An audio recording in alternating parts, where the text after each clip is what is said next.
Okay guys, now we're going to do the block called the Gedan barai.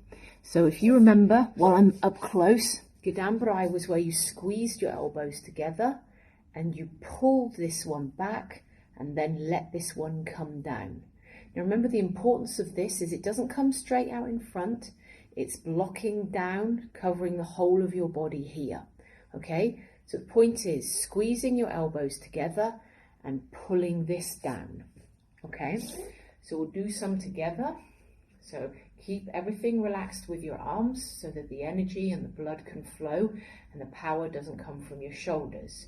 So squeeze your elbows together, pulling back and blocking down.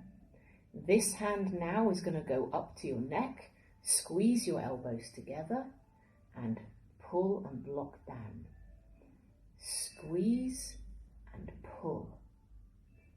Squeeze and pull. Squeeze and pull. Notice I'm pulling here, the same as Agyuki.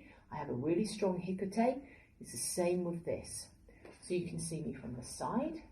Squeeze and pull.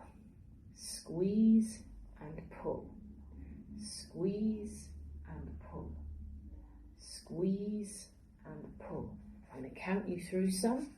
Ich, ni, sam, shi, go, rock, sich, hutch, ke, je, and some more.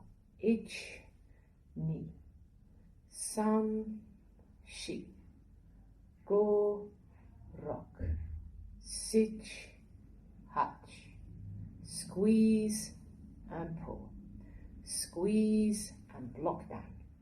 Squeeze your elbows together, block down and pull back. Squeeze your elbows, block. Ich, ni, sam, shi, go, rock, sich, hutch, ke, je, ich, ni. Okay guys? These little things should help you, I think. By Saturday, you'll be superb.